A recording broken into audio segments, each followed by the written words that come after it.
Global happenings today. We communicate, we analyze global news. Stay tuned. Hello, beautiful people. Welcome to Global Happenings Today YouTube channel. It's about to go down. It's getting really interesting. The campaign period has started in earnest, and truths are beginning to unveil. They are beginning to unveil the past. Some few hours ago, Bola Ahmed Tinubu has actually accused stations like Channel Television, Arise News, for carrying fake news, especially Arise News. In fact, he actually threatened court action against them. But to make matters interesting, the likes of Labour Party and PDP have called out both Shotima and Bola Ahmed Tinubu, and Bola Ahmed Tinubu also have reacted. In fact, their reactions and their calling out, they are really unveiling their past. I don't know how Nigerians will take this, but it's now left for Nigerians to decide whom this day they would follow.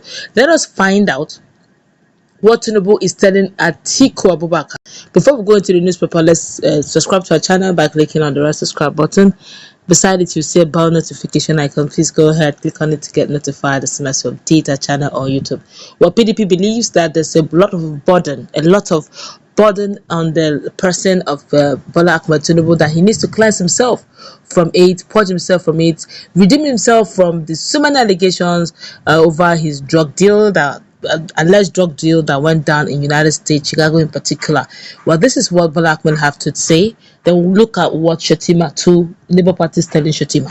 Well, the All Progressive Congress APC presidential candidate Bola Ahmed Tinubu has stated categorically that he will not apologize for the crime he didn't commit and will not withdraw from the presidential race.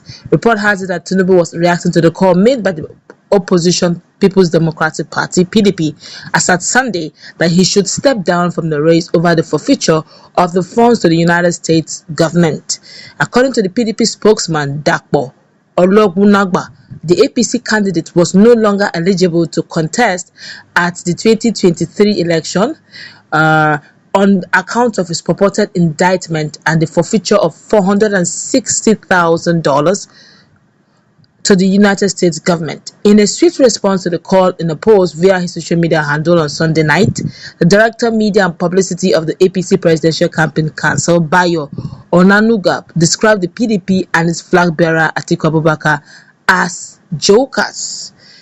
Onanuga said the PDP and its candidate are acting a comedy script for them to ask the former governor of Lagos State to step down from the 2023 presidential race. The APC chieftain asserted that the call made by the PDP has shown that the party and their candidate are behind the campaign against Tinubu and the ruling party, having realized that it has no sure victory or no sure path to victory in the February 2023 presidential election.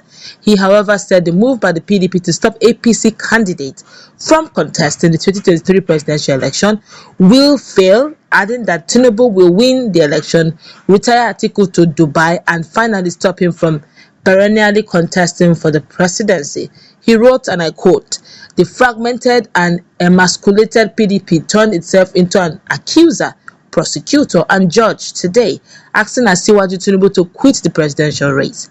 The PDP spokesman Dapo Ologunagba quoted an ill-digested section 137 of the 1999 Constitution and decree that Asiwaju should step down. He claimed that by the provision, Tinubu is not eligible to contest the presidential election in Nigeria.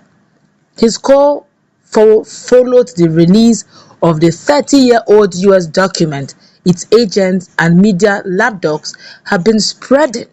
Now, at least we know that the party and their candidates are behind the shameful campaign against Tinubu.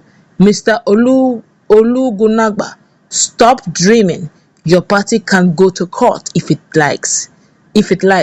But what we know is that Asiwaju is unstoppable.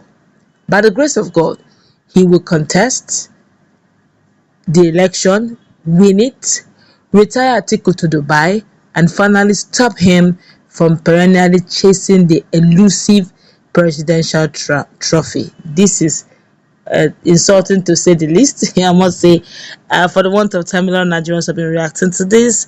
But to say some few hours ago, Bola Ahmed Tinubu really took it personal. Although Arise Television has apologized for the news, because At some point, INEC officials had to come and do a disclaimer that look, this is not emanating from our site, it's not emanating from our platform, that they should please ignore that they're not investigating anything, indicting about Bola Ahmed Tinubu, and that was all that was required.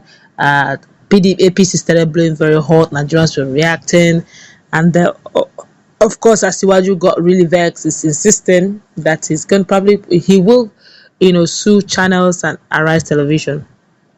But the truth is, they've apologized. Arise has apologized.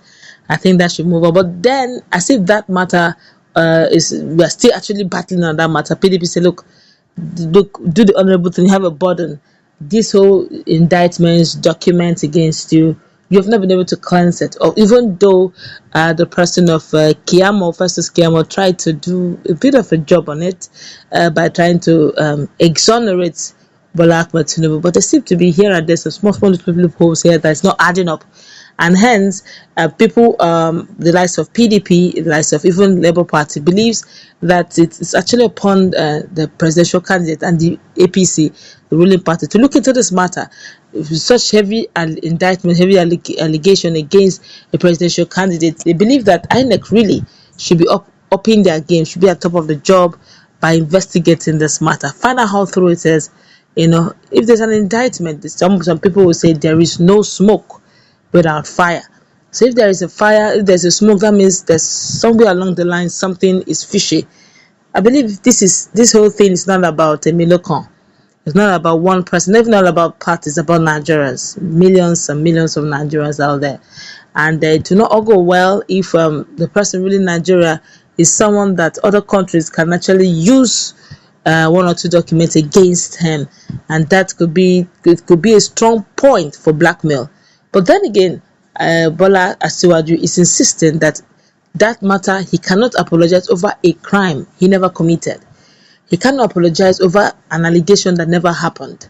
It's as if you're putting allegations upon him or putting a crime that he never did, and he has no business apologizing.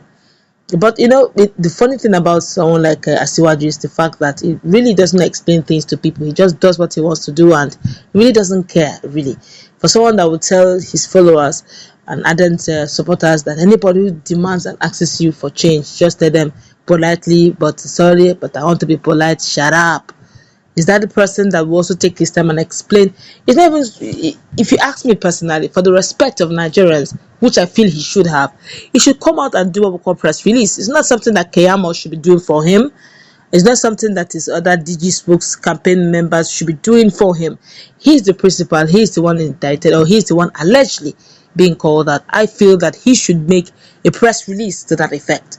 Use his own matter, Nigerians. Look at what happened. Look at what happened on that set date 30 years ago, 15 years ago, whatever years it must have happened. And this is what happened. And so that Nigerians can ask some questions. But alas, we are not saying that.